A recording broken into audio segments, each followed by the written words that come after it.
Hi, it's Bud Wilkinson. This time Ride Connecticut is showing off an Italian sports car with a mid-engine, the Tomaso Pantera. Tomaso was the company's name. Pantera, well, in Italian, that means panther. It has a throaty growl and looks like it's about to pounce. Jeffrey Tenser of Unionville, Connecticut, had admired an Italian-made Tomaso Pantera sports car back in the early 1970s, but it wasn't until February that he finally acquired one.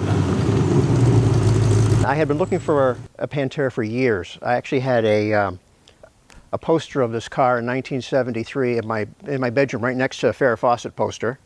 And it took me 50 years to find one of these cars. This particular car I saw on, I believe it was ClassicCars.com, that a private owner was selling it. He lived in Indiana, but he had the car stored in Alsip, Illinois. So I flew out there to Midway Airport, took a look at the car, took it to a local mechanic, make sure it was sound, and I purchased the car that day. The Pantera was produced from the early 1970s into the 1990s. Only about 7,000 were made, and most of them were sold in the United States by Lincoln Mercury dealers. Now, the previous owner, who was from Indiana, he had restored this car about 90 to 95%. He bought it in 2016, had a 7-year restoration on the car. He was at 95% of the restoration last summer, fell in his house, broke his hip, had to get a hip replacement so he could never get in the car again. So that's why he sold the car. It may have Italian styling, but Detroit supplied the power.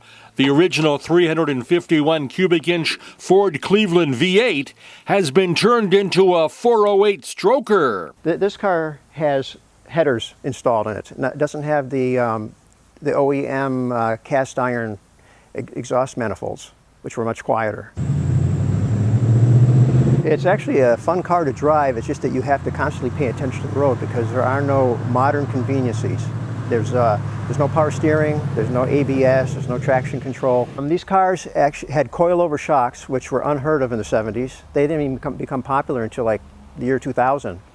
Also, these were one of the few cars that actually had four-wheel disc brakes, and it had power windows, which were unheard of in a sports car in the 70s. It also has a minimalist air conditioning system. Seriously underpowered, the AC. There's only 2 vents in the middle of the car, so it cools down a little bit, but you're just not going to get as cold as a modern car. Tenser said there may only be 2 or 3 Panteras in Connecticut. His is an L model for luxury. The big difference between the 71 and 72 Panteras and the 73, 74 Pantera Ls is the front and rear bumpers, which the earlier guys hate those. The federal government mandated that in 1973 to have those 5-mile-an-hour bumpers installed. They also decreased the horsepower in these cars starting in 73 because of emissions, and the insurance companies were upset about having high horsepower engines.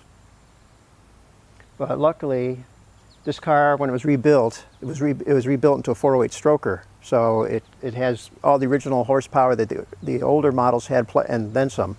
And this car was originally yellow from the factory, which it's probably a good thing that the previous owner had it stripped and repainted red, because I never would have bought a big banana. This actually is the original Pantera paint from 73. They found cans of it because it's lacquer. It's not the new paints. That's why if you look closer, you can actually see it's starting to get some cracking, which lacquer does over time. Tenser gets kudos when he brings the Pantera to car shows.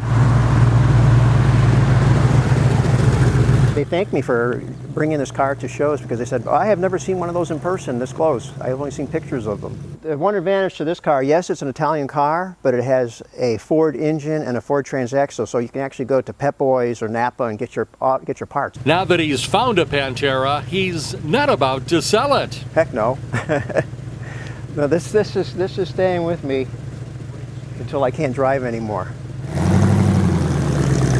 That's right, Connecticut. I'm Bud Wilkinson, and if you enjoyed this story about the Pantera, please subscribe.